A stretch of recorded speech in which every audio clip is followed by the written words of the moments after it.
Tuhan yang sudah mengumpulkan kami di tempat ini, biarlah Tuhan yang melawat kami, menguatkan iman kami, mengurapi kami. Kami rindu Tuhan, sepulang kami dari tempat ini, hidup kami berubah, karena ada firman-Mu yang mengubahkan kami. Hamba-Mu terbatas Tuhan, tapi Roh Kudus tidak terbatas, menjamah setiap anak-anak-Mu Tuhan. Terima kasih Tuhan untuk pagi hari ini. Terima kasih untuk setiap keadaan dan kondisi kami. Kami bersuka cita, kami bersyukur untuk setiap kebaikan dan berkat Tuhan. Kuasa jahat, kuasa setan yang mencoba mencuri kebenaran firman-Mu, kami hancurkan di dalam nama Tuhan Yesus. Kami bersyukur buat pagi hari ini Tuhan. Dalam nama Tuhan Yesus kami siap untuk menerima firman-Mu. Semua yang percaya sama-sama katakan amin. Bilang kanan kirinya, saya senang kamu setia. Haleluya. Saudara, 2026 sudah kita masuki, betul nggak? Apakah saudara tetap setia mengikuti Yesus? Haleluya. Saudara, memang nggak mudah ya. 2026 kita baru saja masuk, sudah banjir di mana-mana. Apakah di Cilegon ini ada banjir? Ada. Wah, banyak ya. Ya. Tapi untungnya belum air bah kayak zaman Nuh ya. Saudara, tadi saya sempat agak deg-degan datang dari Tangerang Selatan ke sini ya. Saya pikir semuanya baik, ternyata di Cikande saudara sempat ada genangan ya. Makanya kita doakan hari ini jangan sampai banjir lagi, karena saya kasihan ya. Saya melihat di Tangerang Selatan itu Bapak Ibu ya, ada perumahan yang banjirnya sudah sampai satu atap saudara. Dan ini bukan satu perumahan, banyak perumahan ya. Bahkan Tangerang Selatan itu darurat, khususnya daerah Pamulang gitu ya, Ciputat yang seperti itu. Aduh, saya kasihan.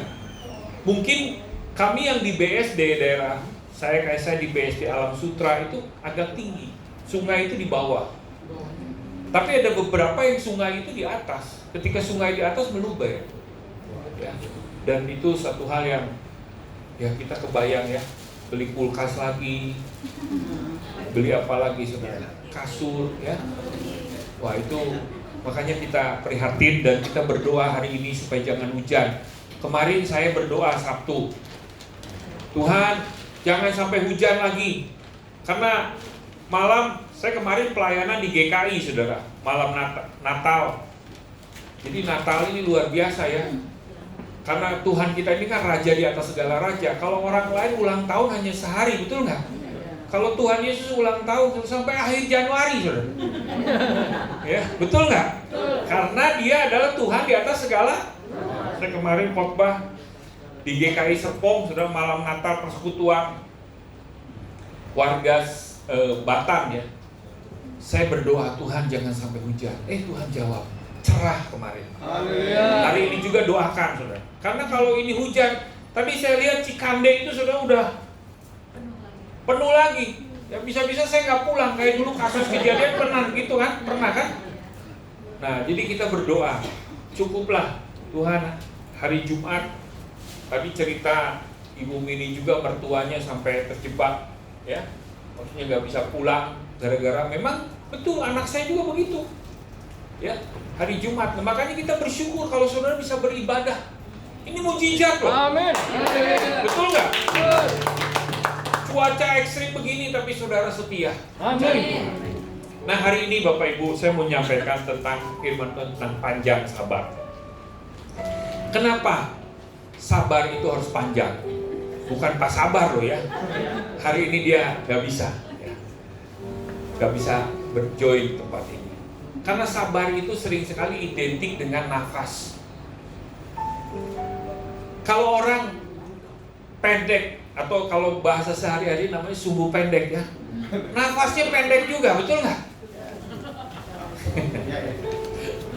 Sudah ada yang mulai teringat menjadi sumbu pendek. Orang kalau sumbu pendek, saudara, bisa perang di mana-mana, betul nggak? Makanya orang yang sabar itu bisa membawa damai. Dan kita di gereja GBWTC, jemaatnya harus sabar-sabar. Amin. Amin, saudara. Panjang sabar itu Tuhan yang suruh. Ya. Sering sekali Bapak Ibu ya, saya apalagi kalau lagi nyetir itu nggak jadi sabaran. Tapi Tuhan didik. Ya, saya suatu saat saudara ya, nganter istri saya. Ketika nganter istri saya saudara ya, itu kan kalau saya nganter tuh ke tempat bis yang menuju Jakarta, itu waktunya udah mepet. Kalau orang Sunda kan ngomongnya mepet, udah mepet, gitu, udah mepet. Tiba-tiba saudara saya disalib. Jadi kalau saudara datang ke perumahan saya itu ada putar balik begitu, putar baliknya itu cukup lama nunggu lampu merah, ya. Jadi saya udah ngambil paling kanan ya, berarti kantung putar balik gitu. Tiba-tiba sudah ada mobil CR-V saudara nyalip saya. Wah, karena dia nyalip saya dan pas muter balik itu macet, akhirnya saya kena merah. Kesel nggak? Yang si CR-V-nya kena hijau, akhirnya dia langsung. Saya udah marah sekali saudara. Tapi saudara, dalam kemarahan saya sangat, dalam sumut-sumut saya akhirnya jadi berhenti. Tiba-tiba saudara saya dengan blak. Saya bilang ada apa tuh? Saudara tahu nggak? Si CR-V-nya ditabrak bis. Nah, lalu saya ngomong ke istri saya, kalau tadi saya yang muter balik itu kena, karena bis itu kencang saudara, nabrak mobil saya kena. Tapi Tuhan korbankan orang lain. Tapi jangan ngomong-ngomong ya. Maksud saya begini saudara, mungkin Bapak Ibu ya, seolah-olah ada yang menyalip saudara, seolah-olah ada yang mencuri berkat saudara. Tapi saudara, di balik semuanya itu Tuhan tuh sebenarnya sedang menyediakan keselamatan bagi saudara. Amin. Jadi jangan entar kalau saudara ya dalam hidup ini tiba-tiba ada yang menyalip saudara, ada yang menyakiti saudara, saudara harus berkata, Tuhan turut bekerja kepada kita untuk mendatangkan kebaikan bagi setiap orang yang mengasihi Dia. Nah, saudara, hari ini kita belajar bagaimana kita menjadi pribadi yang lebih sabar. Ya, kenapa kita harus sabar? Karena ini perintah. Coba baca sama-sama. 1, 2, 3. Karena itu saudara-saudara, bersabarlah sampai kedatangan Tuhan. Sesungguhnya petani menantikan hasil yang berharga dari tanahnya, dan ia sabar sampai telah turun hujan musim gugur dan hujan. Sudah perhatikan, Rasul Yakobus, ya, ini bukan murid Yesus ya. Kalau saudara baca kitab Yakobus, itu bukan ditulis oleh murid Yesus, bukan saudara Yohanes yang menulisnya. Tapi ini adalah saudara sepupu Tuhan Yesus. Ya. Makanya dia sebut saudaranya Yesus. Ya. Nah, Rasul Yakobus berkata, bersabarlah sampai kepada kedatangan Tuhan. Maksudnya apa? Karena kita nggak tahu kapan Tuhan itu datang, betul nggak? Saudara tahu kapan Tuhan datang? Bahkan firman Tuhan berkata Tuhan itu datang seperti pencuri. Orang ya nggak ada. Kalau dicuri itu kita mempersiapkan diri, betul nggak? Saya punya teman saudara, motornya baru saja 2 menit udah hilang. Artinya bukan Tuhan itu mencuri, bukan. Tapi kedatangannya itu tidak bisa diprediksikan. Ya. Nah, karena itu saudara, kita perlu berjaga-jaga. Jangan kedatangan Tuhan itu seolah-olah seperti pencuri. Ya. Kalau kita orang yang berjaga-jaga, pasti kedatangan Tuhan itu tidak seperti pencuri. Betul nggak? Kalau saudara berjaga-jaga terus ya, nggak ada motor saudara itu diambil, betul nggak? Tapi kalau saudara, kalau kata bahasa Sunda itu malawung, tuh malawung. Pak Yuda tahu tuh malawung, karena dia orang Bandung ya. Malawung itu artinya bengong, ya. Maka saudara, ya kedatangan Tuhan seperti pencuri. Nah, di dalam menunggu kedatangan Tuhan, karena puncak seorang kekristenan, iman Kristen itu adalah Tuhan datang dalam hidupnya. Nah, kedatangan Tuhan itu bisa berbicara secara korporat, artinya Tuhan memang datang di awan-awan, ya. Kita semua dunia melihat, gitu ya. Bahkan para ahli Alkitab itu, Tuhan itu akan berputar, saudara.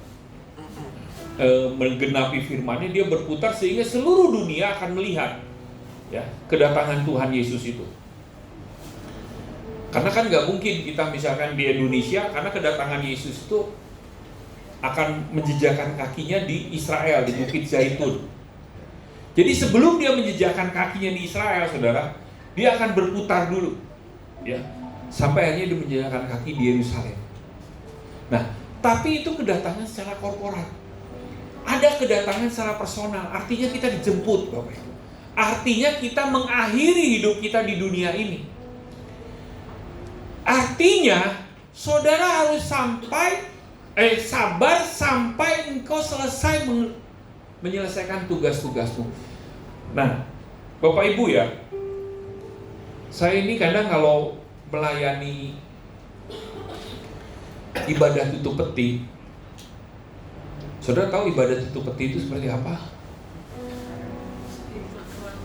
Sedih atau gimana? Ya, suatu saat saudara ketika saya melayani itu, tiba-tiba Roh Kudus berkata begini ke saya, suatu saat kamu seperti dia. Betul nggak? Kalau kita punya kesadaran seperti itu saudara, maka kita akan berjaga-jaga terus. Dan Tuhan minta kita sabar. Petani itu adalah profesi yang paling tidak dipilih oleh orang, betul nggak? Sini, coba saya mau tanya, ada nggak di sini cita-cita mau jadi petani? Nggak ada, betul nggak? Karena petani itu saudara, profesi yang membutuhkan kesabaran. Mulai dia menanam benih, benihnya pertama di satu tempat, lalu setelah itu benihnya dipindahkan ke sawah. Wah itu saudara, nanam padi aja. Saudara pernah coba belum? Saya pernah coba pas waktu anak saya kecil. Itu pinggang gimana? Ancok tuh. Setelah nanam benih, kita tunggu sampai bertumbuh. Bertumbuh harus dijaga, jangan sampai ada hama pengerek daun, betul nggak? Sampai akhirnya keluar bulir. Setelah keluar bulir harus dijaga, betul nggak? Dari burung-burung atau dari tikus. Setelah itu ngapain? Panen. Udah panen, pekerjaan selesai nggak? Enggak, Bapak Ibu. Harus disiangi, harus dipisahkan dari daun-daunnya. Setelah disiangi, setelah dipisahkan gabahnya, apakah dibiarkan? Enggak. Harus dikeringkan. Kalau nggak kering, sudah lembab, langsung keluar kecambah, betul nggak? Itu udah gagal panennya. Lalu setelah itu jadi beras. Udah jadi beras, harganya turun. Betul nggak? Betapa susahnya menjadi profesi sebagai petani. Tapi Rasul Yakobus menggambarkan kita sabar seperti dia. Artinya Bapak Ibu ya, Tuhan itu lebih menyukai proses daripada hasil. Tapi kadang kita ini sukanya dengan apa? Hasil.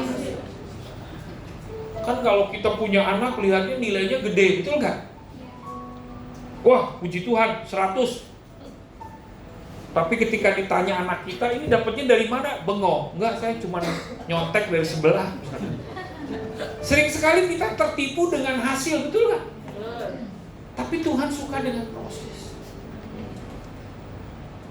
Dan saudara yang terkasih dalam Tuhan, proses hidupmu itu akan terus diproses oleh Tuhan sampai kedatangan Tuhan. Jadi jangan pernah berpikir begini Bapak Ibu ya, kalau saya sudah menang dalam perkara ini artinya saya sudah bebas. Enggak. Saya berbisnis di bidang marketing. Orang marketing itu tahu, baru saja merayakan, misalkan tutup tahun dengan sorak-sorai bergembira karena sudah mencapai target. Januari seperti kata kalau kita Pertamina, betul nggak? Kalau ngisi bensin ngomong gimana? Dimulai dari angka. Saudara ya, saya kemarin meeting di Surabaya ya. Saya baru pulang ini dari Senin sampai Surabaya. Kita orang merayakan gitu ya, makan-makan semua. Pulang dari sana langsung semua komentar, nah, ini kembali ke hidup yang nyata. Mulai dari angka 0. Terus bagaimana dong Pak? Ya saudara sabar. Selama kita di dunia, Bapak Ibu ya, nggak bisa kita ini lari dari tugas kita. Semua kita akan mulai lagi dari 0.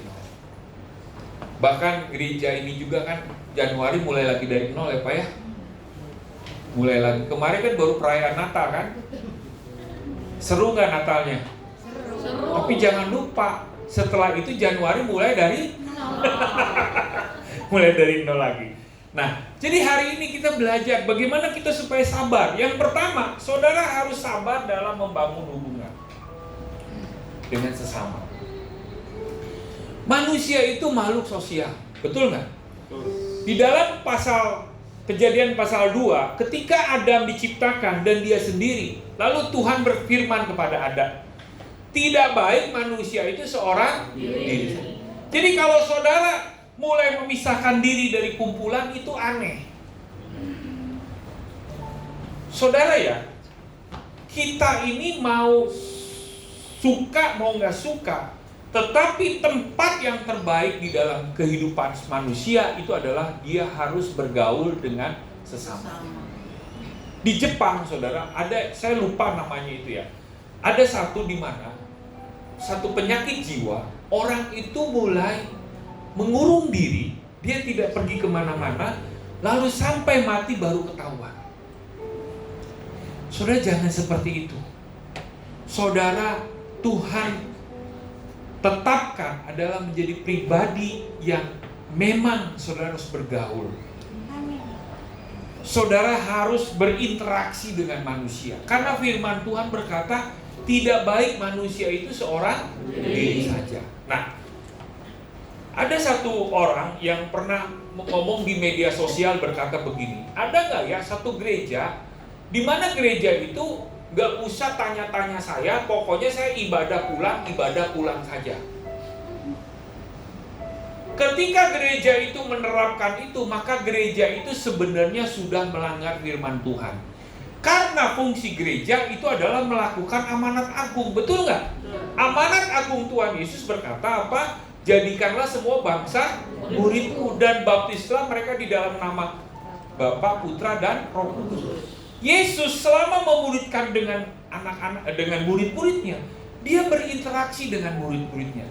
Dan selama dia memuridkan, dia berkali-kali saudara disakiti oleh murid-muridnya, betul nggak? Sebenarnya kalau saya mau jujur saudara, Tuhan Yesus ini adalah ketua Kersel yang bisa dikatakan gagal, betul nggak? Karena apa? Ketika dia mengalami kesusahan, murid-muridnya kabur semua, betul nggak? Nggak ada yang bareng sama dia, kecuali satu namanya Yohanes. Itu pun juga karena dia masih bocil. Yohanes itu Rasul Yohanes. Kenapa dia bersama Yesus? Karena dia itu masih anak-anak. Dia dipanggil Yesus itu ketika usia 12 tahun. Makanya ketika Yesus disalibkan, dia bersama, dia tidak menarik perhatian para prajurit Romawi. Kalau yang lainnya ini udah tua-tua kan, kalau itu ketangkep, betul nggak? Nah saudara, murid-murid ini semua kabur. Bahkan Petrus yang menjadi wakilnya dia, betul nggak? Menyangkal. Saya mau tanya, misalkan Pak Yuda di sini yang dipercayanya Pak Suryo, misalkan ya Pak ya, bisa tiba-tiba ada yang nanya, kamu kenal Pak Yuda? Enggak, saya nggak kenal. Perasaan kamu sering ketemu tiap minggu? Enggak, saya sama sekali enggak. Enak aja, siapa itu Yuda? Kan gitu, betul nggak? Kira-kira Pak Yuda sakit hati nggak? Waduh, ini Pak Suryo tiap minggu padahal kita ketemu lah, ngomongin pelayanan, tiba-tiba dia ngaku nggak ketemu. Tapi Tuhan Yesus baik.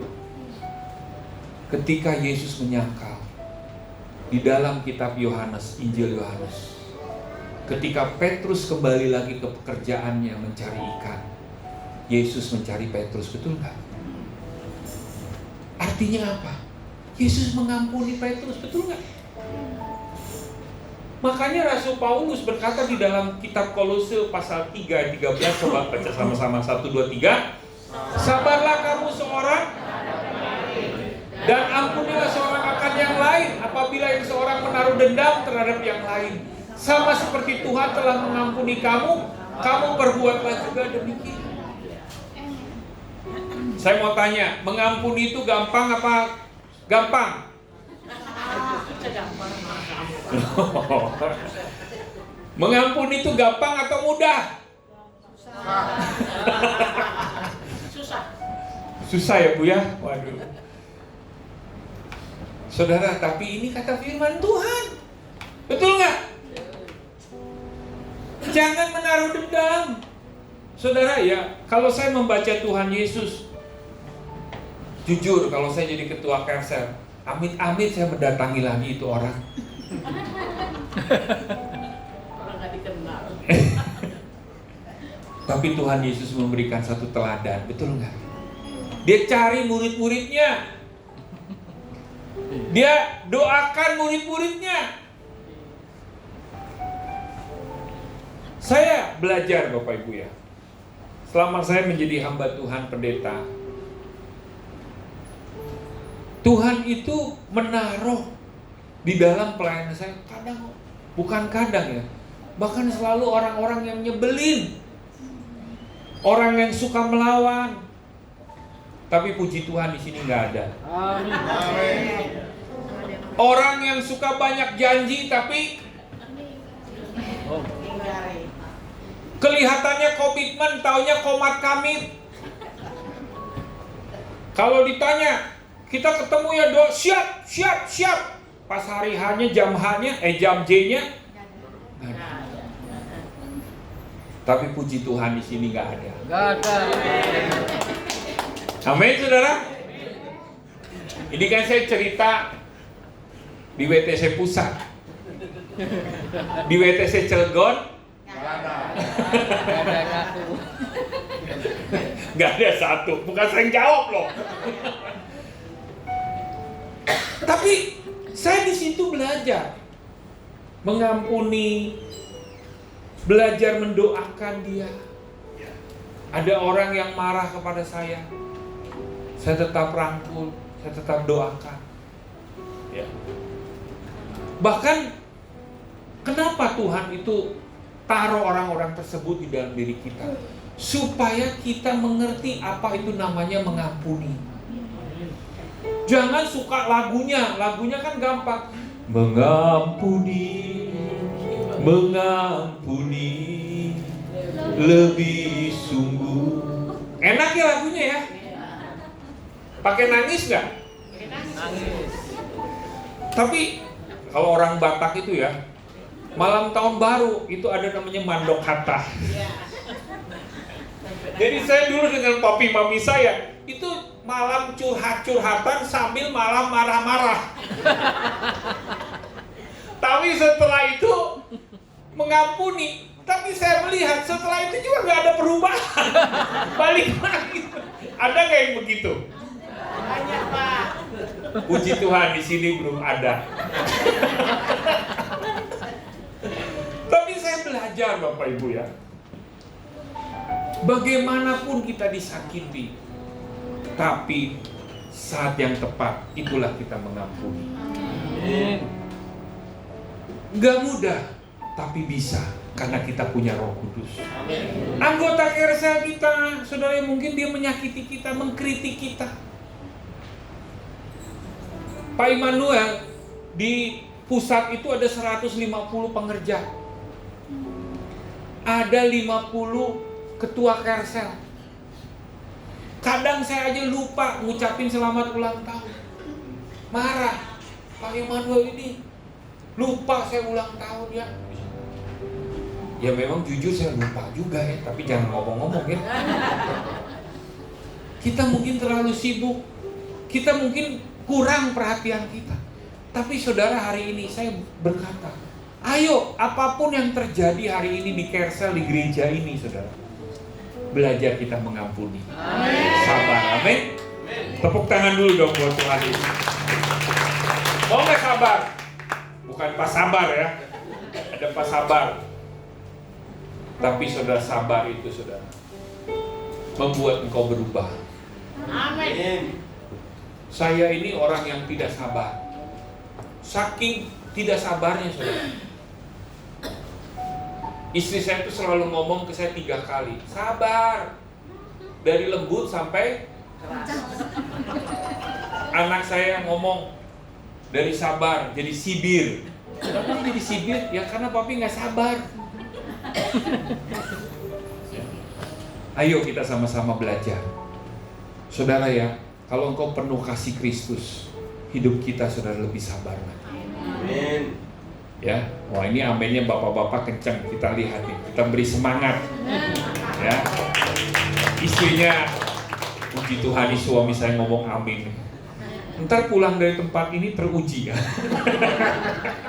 Oke, kita yang berikutnya saudara, sabar dalam doa dan permohonan. Ayo kita baca sama-sama, 1, 2, 3. Jangan katakan khawatir tentang apapun juga, tetapi nyatakan dalam segala hal keinginan kepada Allah dalam doa dan permohonan dengan ucapan. Saudara, saya tahu saudara ini punya keinginan permohonan, betul nggak? Betul.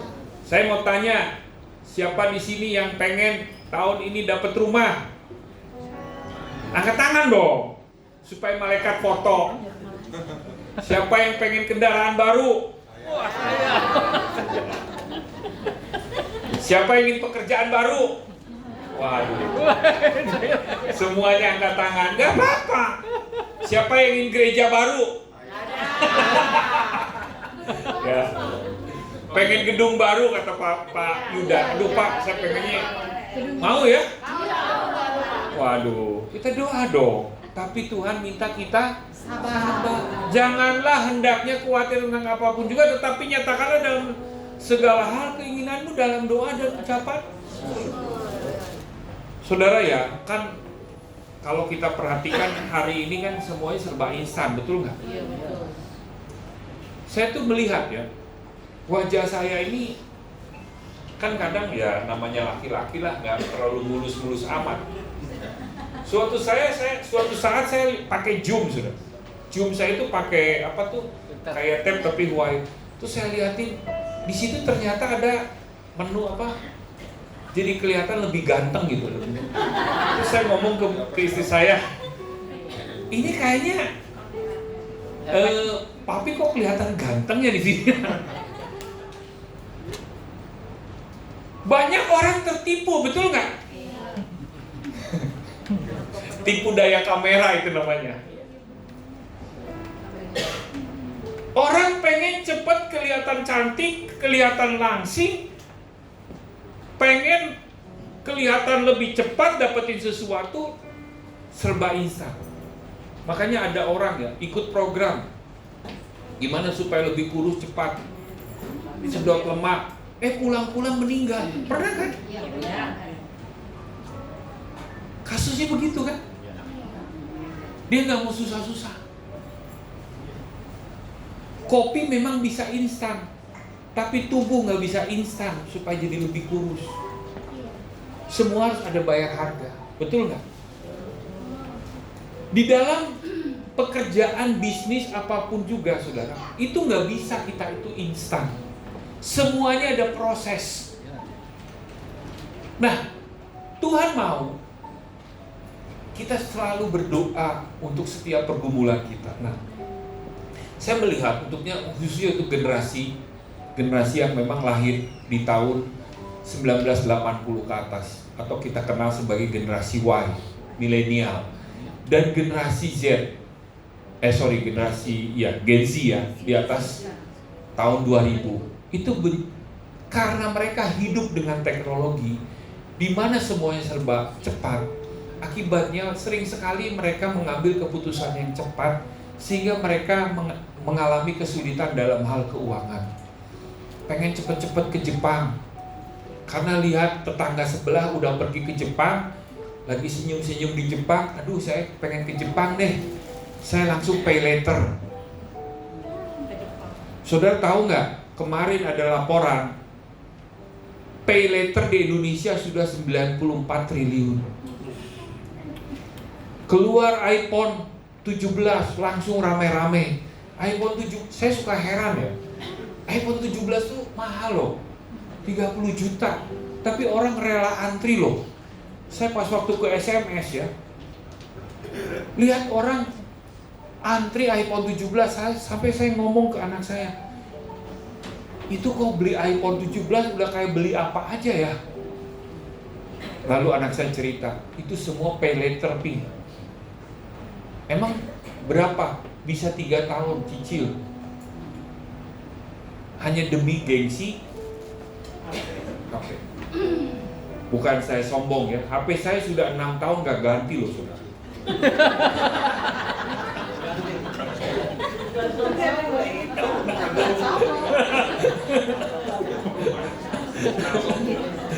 Itu namanya bukan sombong ya.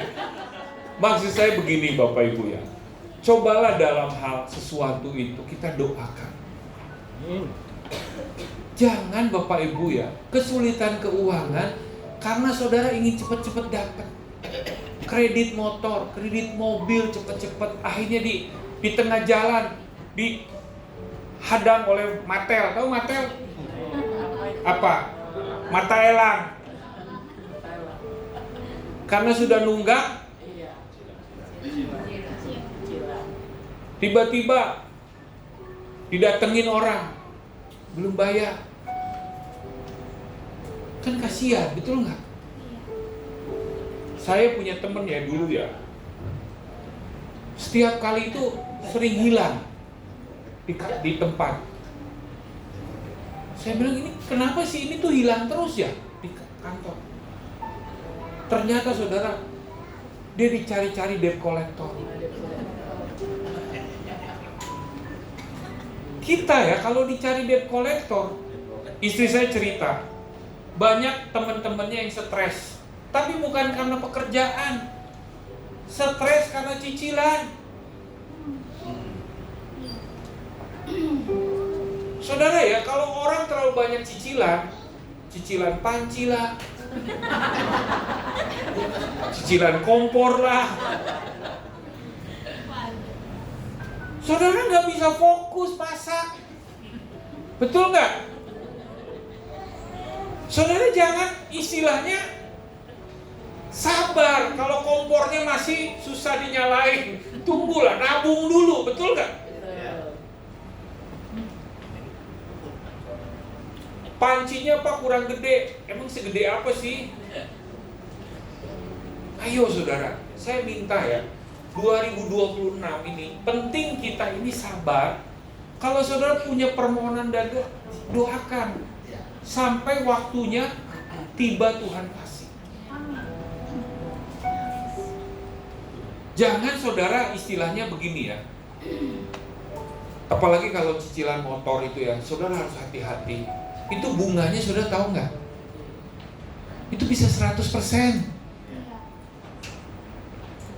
Lebih baik nabung dulu. Atau saudara beli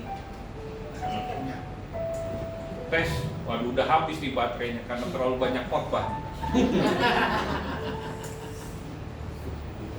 Atau saudara misalkan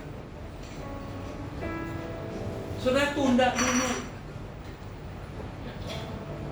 Kenapa kita jadi nggak fokus melayani, nggak fokus bekerja, banyak masalah? Karena kita nggak sabar. Tunda. Saya boleh nggak Pak Immanuel kasih tips? Boleh. Boleh ya. Saya itu kalau membeli sesuatu itu saya berpikirnya panjang. Contoh nih ya. Saya kesini tuh naik mobil listrik, saudara. BYD atau One. Murah meriah. Pulang pergi Cilegon Serpong hanya 38.000. Ketika mobil listrik itu muncul pertama kali, saudara, itu kan harganya mahal, betul nggak? Merek Cina 400 juta. Saya bilang mahal amat nih. Kalau mobil listrik di atas 400 juta, itu nggak ekonomis. Mau ekonomis gimana, saudara? Itu tetap aja sama. Betul nggak? Kan kita carinya ekonomi. Saya tunda. Tiba-tiba yang tadinya 430 juta itu harganya langsung turun jadi 350 juta. Itu wuling, betul nggak? Sekarang cuma 320. Padahal nundanya hanya setahun. Ketika keluar atau satu, saya beli harganya 195 juta. Sekarang 199, saya masih 195. Dan saya dapat bunga yang paling murah. Karena nama saya baik di bank.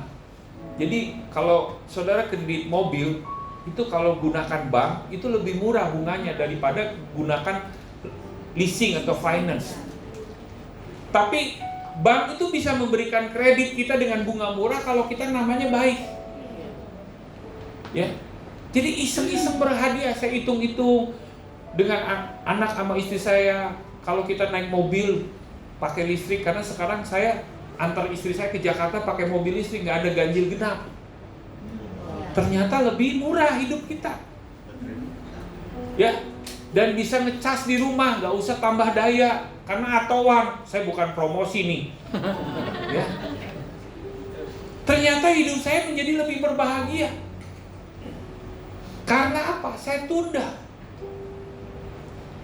Saudara ya, tidak harus memiliki sesuatu itu cepat-cepat. Segala sesuatu itu indah pada waktunya. Doa, saudara. Kalau saudara punya pergumulan, ya ada orang ya, saya pernah marahin anak rohani saya. Saya bilang, Pak, saya baru kredit rumah. Di mana kamu? Di Lipo gini-gini. Berapa harganya? Kenapa kamu beli yang baru? Dia kesel sama saya. Karena apa? Dia berpikir saya memuji dia. Saya bilang, kamu kalau beli rumah jangan beli rumah klaster baru, itu pasti mahal. Dan tanahnya belum jelas. Betul nggak? Kan belum pecah sertifikat. Serah terimanya baru 2 tahun lagi. Terus jadi gimana dong Pak? Kamu cari rumah second. Kamu udah lihat lingkungannya, banjir atau nggak banjir, betul nggak? Harganya pasti lebih murah dibandingkan rumah. Dan kita udah bisa langsung nempatin. Kalau rumah baru, serah terimanya berapa tahun? 2 tahun kemudian kita nggak bisa langsung pindah. Dia kan tadinya kontrak. Oh betul juga ya Pak ya. Akhirnya dia beli rumah baru, saudara. Harganya jauh lebih murah, lebih luas di Citra Raya. Ya, wah, bebas banjir. Bukan saya promosi ya. Makasih ya Pak Immanuel. Ternyata saya lebih enak di sini. Saudara ya, nggak harus yang baru itu menjadi lebih baik. Banyak kok mobil-mobil second lebih murah. lebih baik. Ya karena kan kadang ya mobil itu ya, kalau mobil, banyak mobil ya saudara harus tahu lah, harus belajar ya, yang harganya bisa turun 30-40% baru pakai 2-3 tahun, betul nggak? Kenapa kita harus baru? Sementara yang bekas aja masih bagus. Pak, gimana kalau panci? Siapa tuh ada yang jual panci? Saudara ya, saya lagi cari sepeda listrik buat pembantu saya. Sepeda listrik yang baru itu 3,9. Kayaknya minggu depan saya beli. Saya liatin di OLX, sepeda listrik second cuma 1.300.000. Orang nggak pernah pakai. Ngapain saya harus keluar 3,9 juta, lebih baik saya beli second. Betul nggak? Betul. Nah ini yang saya katakan, sabar. Amin Bapak Ibu. Amin. Kayaknya pulang dari tempat ini bertobat semua nih. Saya lebih sabar lagi deh Pak kalau memiliki sesuatu ya. Yang berikutnya Bapak Ibu. Oke. Coba tadi. Nah oke, baca sama-sama ayat 1, 2, 3. Banyak orang mencari apa yang Allah bisa berikan, tetapi mereka tidak mencari pribadi Allah sendiri. Ketika mereka berada dalam satu krisis, mereka mencari Allah. Tetapi ketika berbagai hal berjalan baik, mereka mengalihkan pandangan dan Tuhan Yesus dan mulai teguh.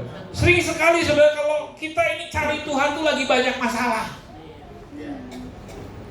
Kalau lagi kaya boro-boro inget Pak Yuda. Lagi bangkrut baru cari Pak Yuda. Pak Yuda tambahkan saya Pak. Tapi di sini puji Tuhan nggak ada. Saya sering sekali saudara melayani orang ketika mereka mengalami pergumulan. Tapi ada seorang yang kebetulan saudara, saya tidak menjelekkan dia. Mungkin dia mengalami kesulitan. Dia kena sakit, stroke gitu ya. Terus akhirnya jadi nggak kerja, nggak ngapa-ngapain. Lalu dia berkata, Pak Pendeta doakan saya. Kalau saya sembuh, sehat, bisa bekerja, saya mau melayani Tuhan. Saya doakan orang itu. Cuman dalam hati saya begini, saudara. Kenapa nggak kamu lagi sehat, lagi ada duit melayani Tuhan? Betul nggak? Saya mau tanya saudara sekarang, saudara sehat nggak? Sehat. Melayani Tuhan. Amin. Amin, saudara. Jangan udah sakit, saya janji Pak, kalau sudah sehat saya baru. Dan kenapa kamu nggak lagi sehat melayani Tuhan, sungguh-sungguh cinta Tuhan, betul nggak? Amin. Ayo, 2026 ini janji Tuhan, saya mau sisa hidup saya ini. Bukankah ada lagunya? Hidup ini adalah kesempatan. Hidup ini untuk melayani Tuhan. Jangan sia-siakan waktu yang Tuhan beri. Hidup ini sudah jadi berkat. Saudara, jangan nunggu sakit-sakitan baru melayani Tuhan. Amin. Yang ada malah saudara ngerepotin. Loh, sekarang saya mau nanya saudara, ada orang sudah sakit ya, pengen melayani Tuhan di gereja, bisa nggak? Yang ada malah ngerepotin, betul nggak? Artinya ngerepotin itu apa? Dia kan nggak bisa apa-apa. Tapi maksud saya itu, ayo kita semua masih sehat. Kita masih bisa datang naik tangga, ini berapa lantai nih? 3. 3. Berarti saudara sehat, betul? Amin. Minimal saudara ajak orang untuk beribadah. Amin. Saya di pusat itu ya, saya dan istri itu selalu ngajak orang ke Kersel. Ayo datang Kersel. Dan ternyata itu ditiru oleh anak-anak rohani saya. Kita semua ngajak orang ke Kersel. Ayo, supaya kita sama-sama berdoa. Dan saya bersuka cita ya. Bukan artinya Pak Immanuel ini sombong, bukan sombong. Ini beda lagi Pak Yuda. Tapi saya terharu. Ketika mereka datang ke Hersel, saya berdoa buat mereka. Terus saya tanya, kenapa kamu datang ke Hersel? Mereka kesaksian, Pak, ketika saya ikut datang ke Hersel, banyak mujizat, Pak. Wah, saya bilang, masa? Iya. Doa saya dijawab, Pak. Saya dapat pekerjaan. Rumah saya terjual ketika saya butuh uang. Ketika Pak Emmanuel berdoa, ada yang sehat, ada yang sakit sembuh. Lalu saya berkata, bukan doa saya yang hebat, tapi saya percaya, saudara, di mana 2 atau 3 orang berkumpul dalam nama Tuhan Yesus, di situ Yesus hadir. Amin. Dan ketika kita sepakat berdoa, Tuhan jawab. Makanya jangan anggap remeh Hersel. Makanya jangan kabur, saudara, dari Hersel. Tapi biarlah Hersel itu menjadi sukacita buat kita. Amin. Berikutnya, Bapak Ibu, waktunya berjalan dengan cepat. Sabar dalam situasi dan kondisi yang sulit. Kita baca sama-sama yuk. 1, 2, 3. Tetapi orang-orang yang menanti-nantikan Tuhan mendapat kekuatan baru. Mereka seumpama Raja Wali yang naik terbang dengan kekuatan sayapnya. Mereka berlari dan tidak menjadi lesu. Mereka berjalan dan tidak menjadi lelah. Saudara, orang yang menanti-nantikan Tuhan, dia tidak akan pernah lelah. Apa itu menanti-nantikan Tuhan? Menanti-nantikan Tuhan bukan artinya saudara bengong, bukan malaweng. Saudara, orang yang menanti-nantikan Tuhan, dia terus bertanya kepada Tuhan, apa yang harus dilakukan ketika kondisi sulit. Dan saudara harus sabar. Saya punya papi, saudara. Ketika dia sudah pensiun, dia kena diabetes. Orang kena diabetes, ini hati-hati ya. Ini saya kasih tahu, makanya kita juga harus sama-sama jaga kesehatan. Paling rentan kena infeksi paru alias TBC. Dan itu susah sembuhnya. Makanya tolong, kalau udah di atas usia 50, bahkan sebenarnya dari sekarang tuh ya, jangan biasakan minum kopi saset. Ya, kopi saset yang yang manis-manis itu. Karena itu sakarin, saudara. Itu tidak bisa diproses oleh insulin kita, itu gak bisa memproses itu. Makanya saudara ya, kalau bisa itu kita hindarilah gula. Ya, kopi saset itu sangat berbahaya. Ya. Saudara kan suka ya, apalagi kopi luwak, apalagi. Ada nggak yang begitu? Ya. Ayo kita sama-sama ya, jangan biasakan minum kopi itu. Tapi kalau sekali-sekali boleh. Nah, papi saya itu dulu sering sekali saudara minum kopi ditambah dengan susu kental manis. Tiba-tiba kena diabetes. Udah kena diabetes, ini menjadi masalah bersama. Badannya dari tadinya keker jadi kurus.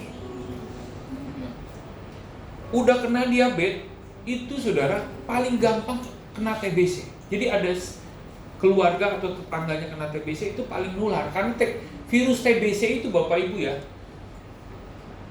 itu makanannya itu diabetes, paru-paru ya.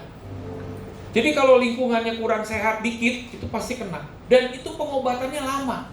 Satu sisi harus jaga gulanya, satu sisi dia kan perokok berat papi saya ini ya.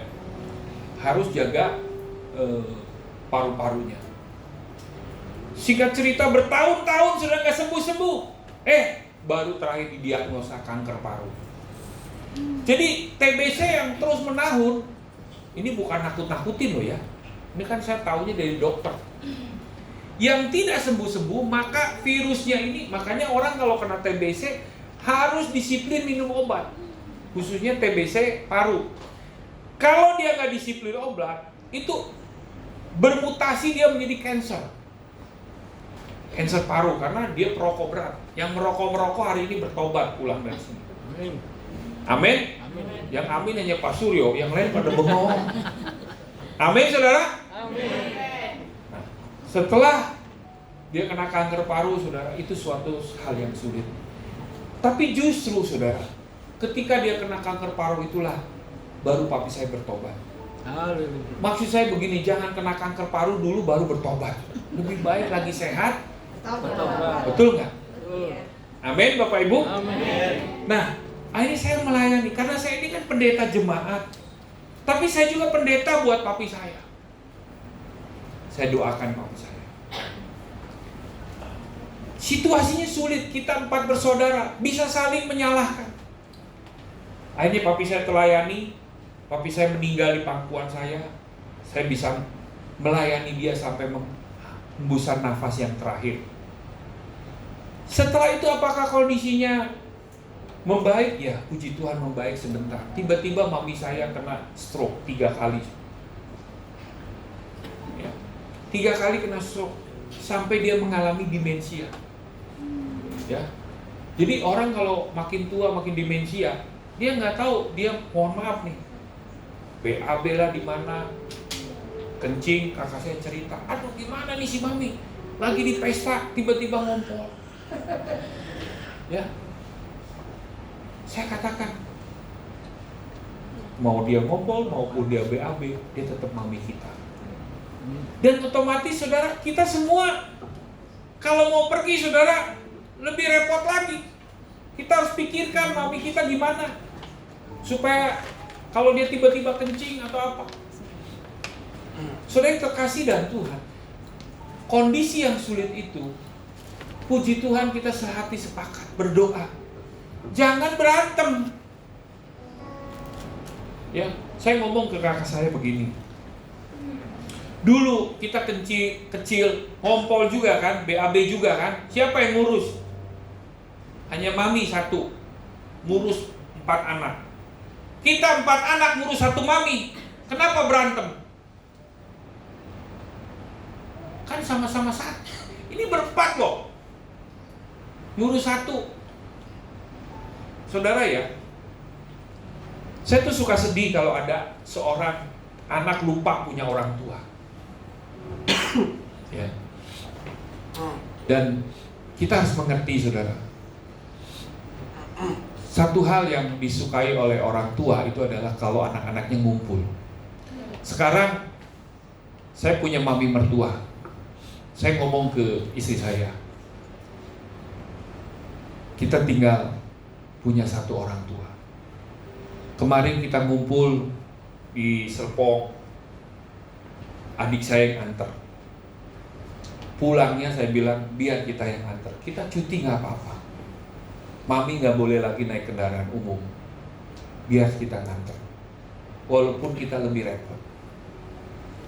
Saudara, keadaan sulit itu sebenarnya membentuk kita supaya lebih sabar. Percayalah Bapak Ibu ya, ketika engkau semakin bertambah usia, engkau semakin lambat. Ya, lambat berpikir, lambat berjalan. Kan gak mungkin kita gagah terus, betul gak? Pak Immanuel juga gak mungkin dong kelihatan muda terus. Ya, kita akan seperti itu. Karena kita lebih lambat, ada hal-hal yang lebih sulit lagi, betul gak? Tapi kita harus sabar. Gereja ini saya melihat banyak juga yang sudah usia senja, kereta senja. Loh iya dong, bener gak? Itu kita tidak pungkiri. Kan gak mungkin kereta pagi terus. Tapi ada kereta senja, betul gak? Ada. Kita tidak boleh menampik itu. Tapi dalam keadaan apapun Bapak Ibu, gereja ini harus tetap siap untuk melayani. Amin saudara. Dan saudara yang ada di sini bukan satu kebetulan kau ada di tempat ini. Tuhan mengasihi saudara. Tapi saudara jangan mengandalkan kekuatan sendiri. Orang yang menanti-nantikan Tuhan, dia tidak akan lelah, tidak akan letih. Amin saudara. Kita baca ayat sama-sama 2 Korintus 12 ayat 9. Tetapi jawab Tuhan kepadaku, cukuplah kasih karunia bagimu, sebab justru dalam kelemahan kuasaku menjadi sempurna. Sebab itu terlebih suka bermegah atas kelemahanku, supaya kuasa Kristus turun.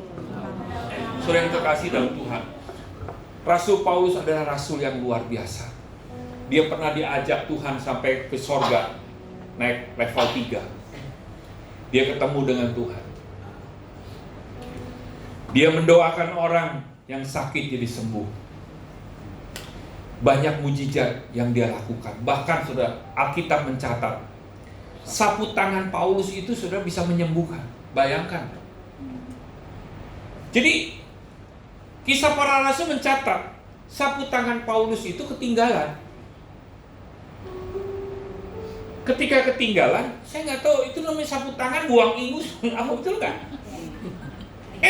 Dibawa kepada orang sakit sembuh loh. Saking luar biasanya urapan Rasul Paulus. Tapi saudara, Rasul Paulus, dia punya sakitnya apa Bapak Ibu? Para ahli Alkitab berkata, kadang Paulus disebutnya epilepsi, kepalanya sakit sampai dia berguling-guling. Dia berdoa sama Tuhan, Tuhan, tolong sakitku ini Tuhan, karena kalau udah sakit kepala dia udah gak tahan.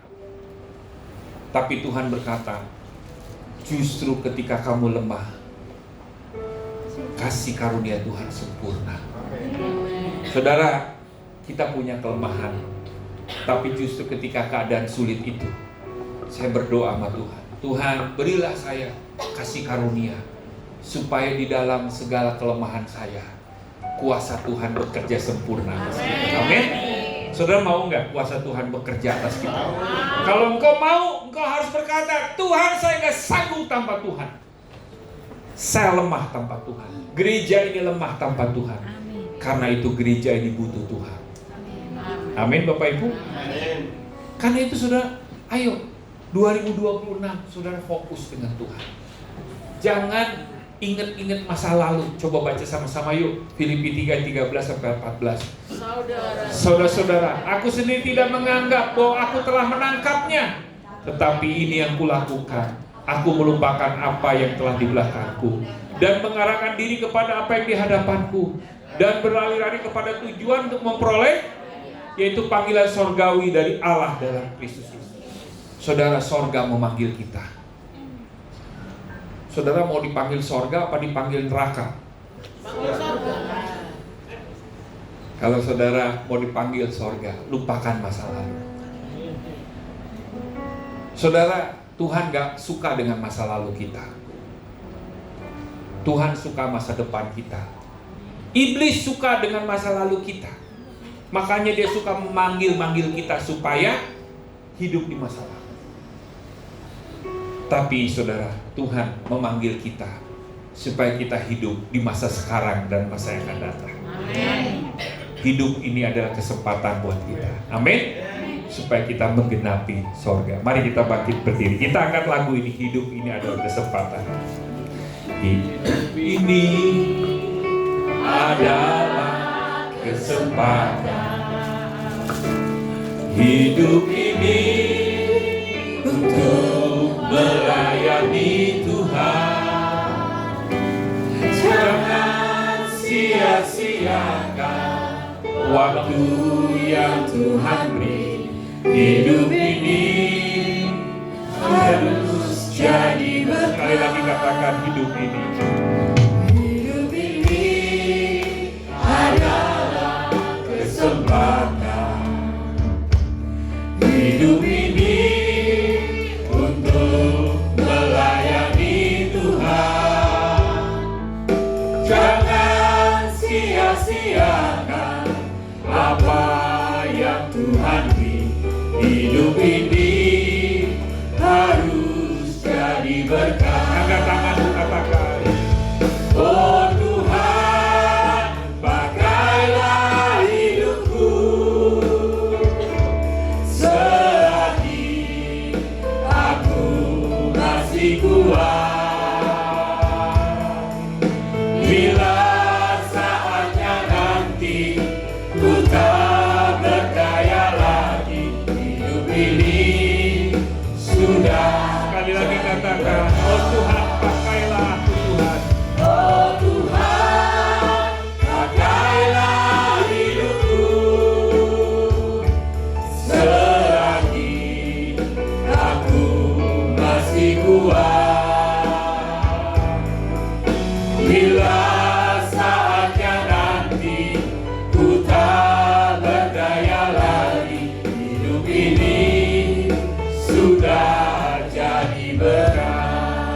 kasih dalam Tuhan. Saya mau berdoa. Mungkin hari-hari ini kau mengalami kesulitan. Kau sudah tidak sabar dengan kondisi yang ada. Bahkan kau mungkin mengalami keputusasaan. Tapi hari ini janji Tuhan, orang yang menanti-nantikan Tuhan, dia tidak akan lelah ketika dia berlari, tidak akan letih ketika dia berjalan. Karena Tuhan yang memberi kekuatan, bahkan bukan hanya diberi kekuatan, dia akan terbang seperti burung rajawalu. Itulah janji Tuhan. Dan hari ini saya mau berdoa kepadamu supaya Tuhan memberikan kesabaran kepadamu. Ketika engkau berdoa, engkau tetap sabar berharap kepada Tuhan. Kalau engkau itu taruh tanganmu di dadamu, katakan, ini Tuhan, aku Tuhan. Aku yang sering sekali bersungut-sungut. Mungkin saudara sering sekali marah dengan Tuhan. Tapi hari ini saudara, saya mau berdoa supaya kau diberi kesabaran ilahi. Kau menantikan janji-janji Tuhan. Kau yang sudah taruh tanganmu di dadamu, bolehkah kau angkat tangan supaya saya berdoa. Tuhan, kau lihat tangan-tangan yang terangkat Tuhan. Kami tidak malu mengakui di hadapan-Mu Tuhan. Kami sering sekali gak sabar. Kami mungkin sering sekali Tuhan marah dalam diri kami. Tapi hari ini Tuhan, di kesempatan hidup kami yang sisa ini, biarlah kami mengalami Tuhan kemurahan, kemudahan daripada-Mu. Gantikan sungut-sungut kami dengan sukacita. Kami bersyukur untuk semua yang baik, semua yang mulia yang Kau berikan dalam hidup kami. Jamah anak-anak-Mu Tuhan. Berikan pengharapan, berikan kasih karunia. Dalam nama Yesus, Kau yang memulihkan hidup mereka Tuhan. Terima kasih Tuhan buat siang hari ini Tuhan. Terima kasih Tuhan. Haleluya. Oh Tuhan, katakan, oh Tuhan, pakailah hidupku, selagi aku masih kuat.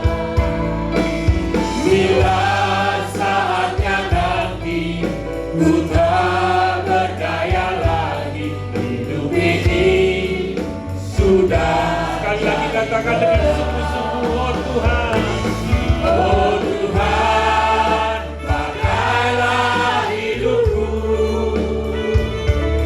selagi aku masih kuat. Bila saatnya nanti ku tak berdaya lagi, hidup ini sudah jadi berkah.